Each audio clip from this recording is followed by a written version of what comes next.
Hello gang, it's Saturday, November 13. I got 9 o'clock. I finally pried myself. Oh, wait a minute. I don't think I reset that clock. It might be 8 o'clock. I don't even know what time it is. So we're getting back on this. We're gonna, sorry about that. We're gonna punch mark all these holes and drill them. And then bring this into the bus and start to install it. Got to get my head back in the game here. I kind of forgot what I was doing. Got to clean that off too before I get hurt. Didn't realize I left that edge. Don't want to get cut. All right, so here's an update on my tool situation. I've had the number, is this the number 10? The number 10, 82 degrees, half-inch diameter. And I've had the, there's one that's for 3/16. I don't even know where that one is. Dang it. So I got two of them. They're almost the same exact size, 3/16 and number 10. And I've had the 1/4 inch for years for a previous project when I built my pontoon boat. And I had bought this recently. This one was pretty darn expensive. This was to counterbore the holes for the drawers, because the wood that I have was 3/4 of an inch, 2 layers thick, 1.5 inches, and the screws that I could get just made it so that either I had to buy longer screws if I could even find them, and then cut off the screws, and there's like 70 of those screws. It would just be a really big deal to go through all that. So I bought this counter bore, and the pilot on these is separate. You see a little Allen screw there by my thumb.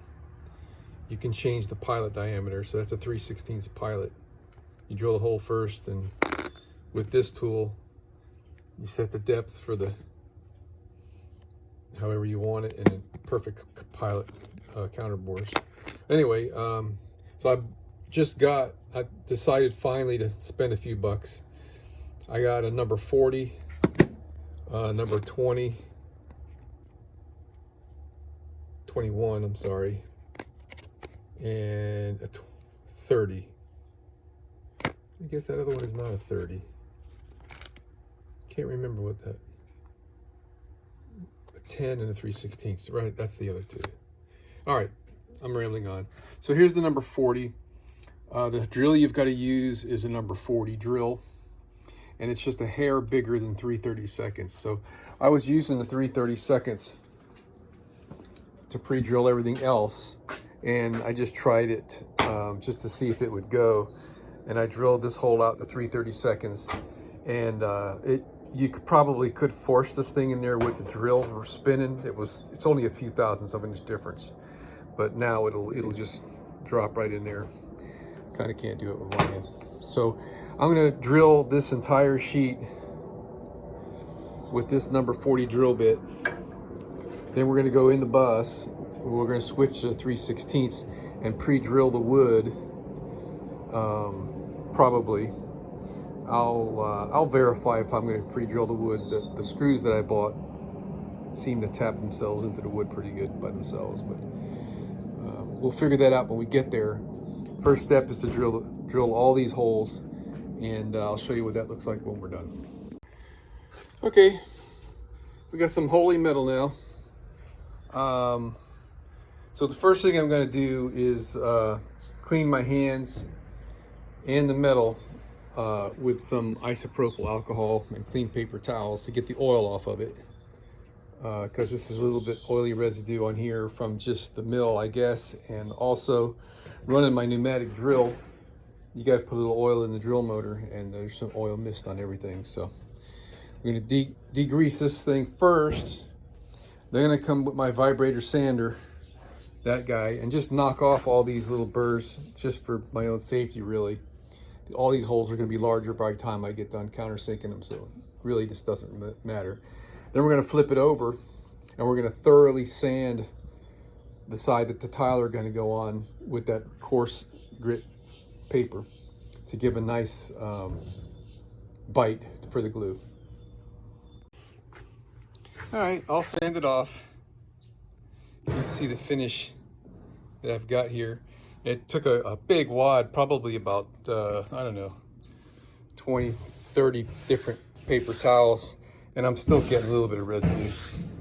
But mostly this is clean. I was wondering if I should have just used soap and water and a brush. I could still feel little like rolled up pieces of paper towel.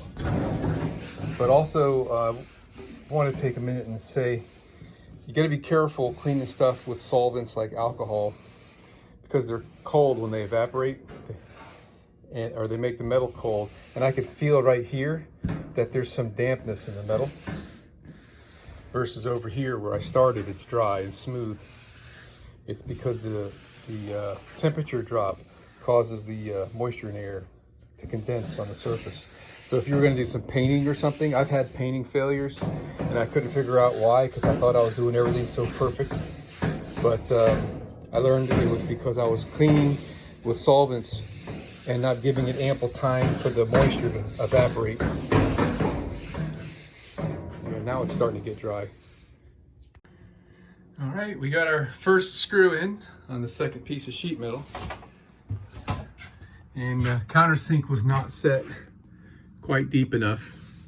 But rather than messing with that hole, because that's holding my whole sheet, I did some practicing here, and we've got this nice and flush. Okay. So now that my countersink is deep, set with the right depth, I can actually go just a hair more. We can go ahead and countersink every hole in the whole sheet now, and it'll be real easy. Again, here's the countersink tool. And to set the depth, you pull back this spring-loaded collar, and then you turn that. It's threaded. Bada bing. All right, I'm gonna get you some live action here. Normally I hold the collar from spinning so it doesn't scratch up, and I could just get a little bit more feel. But you just go until it stops cutting. Done. Perfect every time.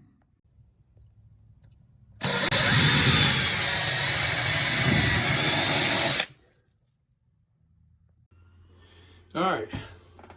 All the holes are drilled and countersunk, and we're doing one last test fit here, and this is really exceeding my expectations so far. If this actually works, I'm going to be tickled. So here's the plan. The tiles are going to overhang just enough to meet the edge, overhang the aluminum just to meet the edge of the fiberglass shower pan, like that. And then we're just going to fill that little lip there with caulking.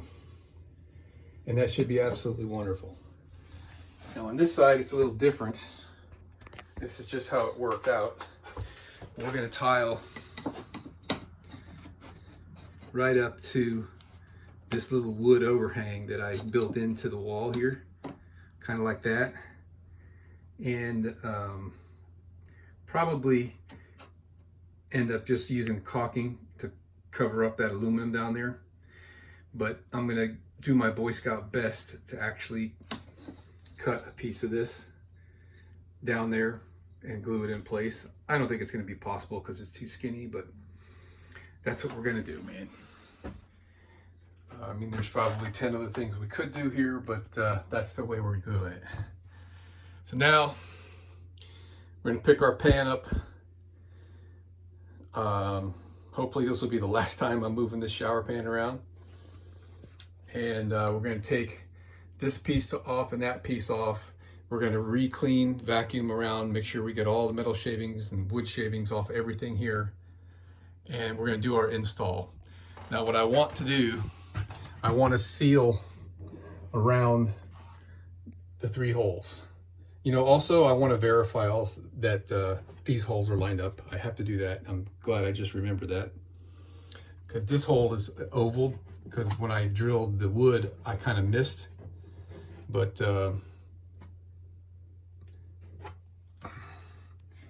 I think I got the holes in the aluminum in the right place, but I'm not 100% sure. So we got to make sure that that's right. And then again, we're going to seal caulking around these holes before we put the aluminum on, just to make sure that we're waterproof.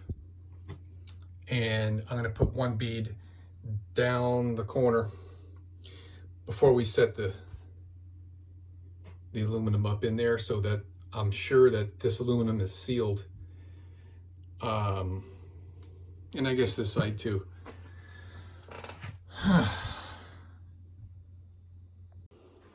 Okay, we're all cleaned up here, getting ready to do the attachment. I just wanted to pause for a moment and take a look and verify. I missed all the seams where my screws are going, and there's no screw collisions, if you know what I mean.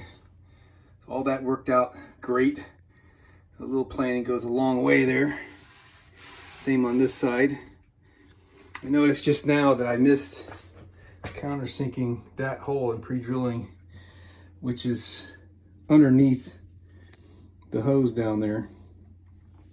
So if I decide I can do that after the install occurs, I'll add that in there, but otherwise it doesn't even need it. All right, now to decide, do I use Gorilla Construction adhesive or latex caulking? I think the latex caulking might be a better choice because it's thinner.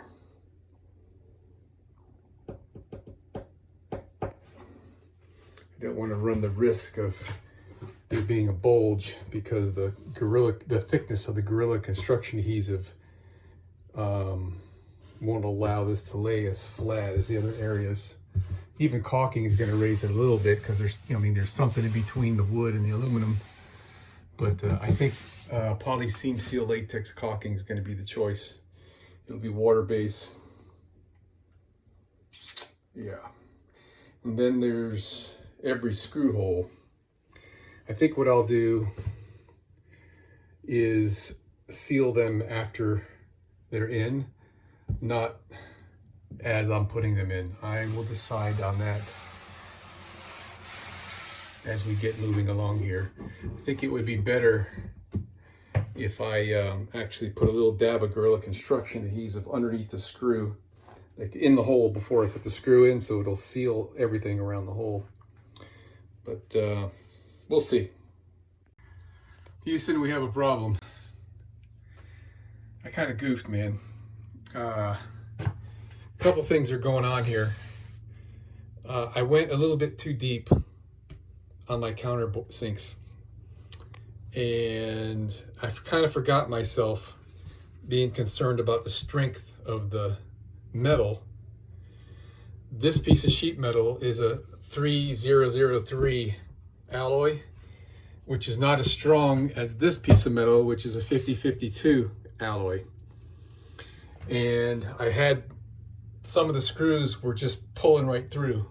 It was ripping the metal.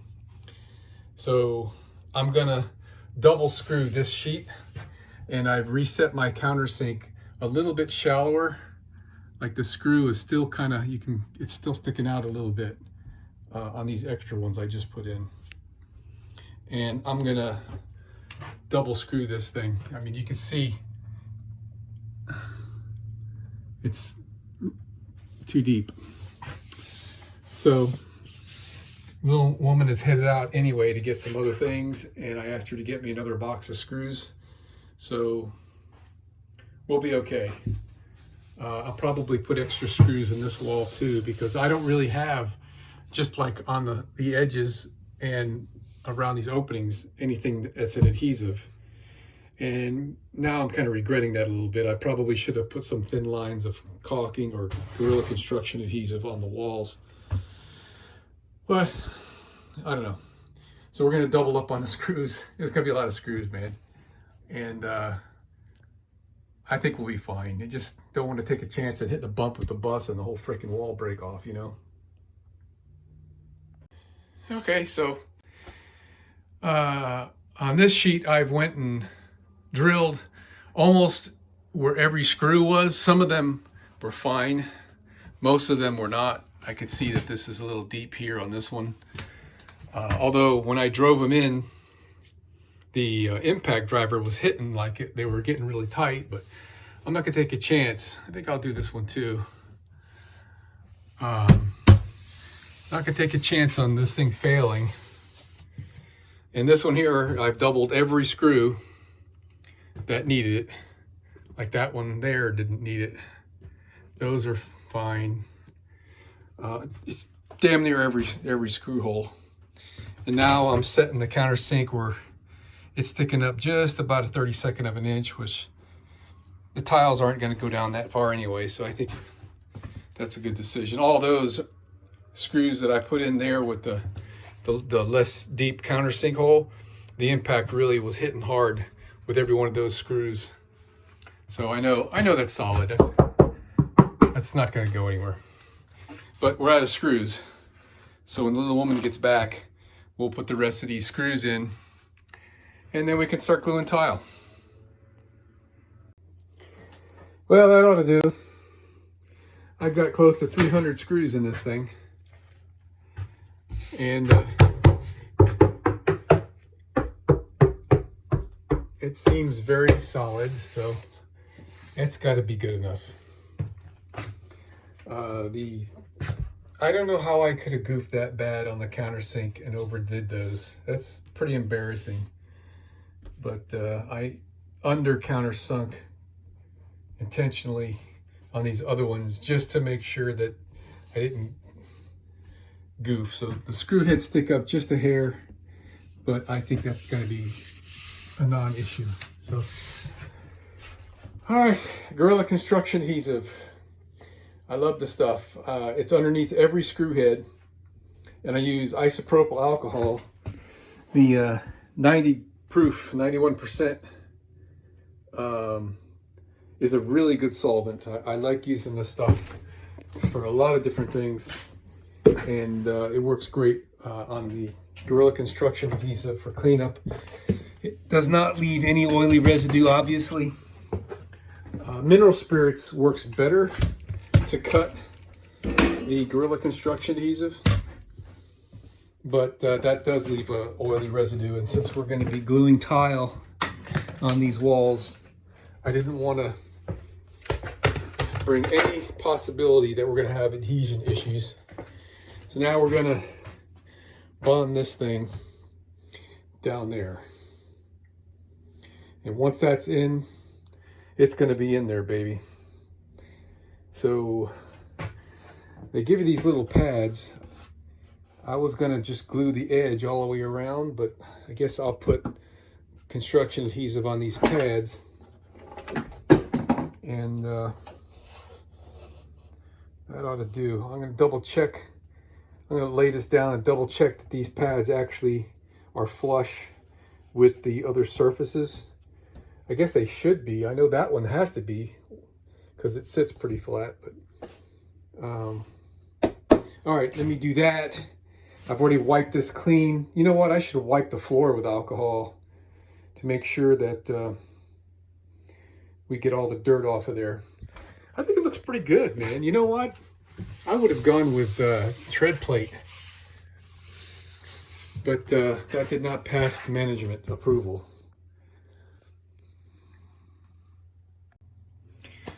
All right, this thing is just looking awfully damn perfect. So I just, oh, look at there. There's a little bit of a bump in there. I never noticed. I just took a pencil and traced onto the floor around this perimeter and across the top. And it just now occurred to me something that I want to do that, gosh, I forgot all about. We're going to be putting vinyl, luxury vinyl flooring. It's the best thing that we can come up with. I don't like the idea 100%, but the way we're doing this is it'll be removable if it turns to crap. So we're putting the flooring in after the shower and after all the other stuff, right? But one thing that I want to have is I want to have an aluminum strip that I could screw down to the floor to hold down the vinyl flooring around this perimeter of the shower. And now's the time to trace that out before I do the install on this, because it'll be really hard otherwise. So I thought I was going to have this thing glued in next. I really would have liked to have had this glued in like right now, so that way I can let it sit overnight, and tomorrow it'll be secure enough that I could do the tiles tomorrow morning.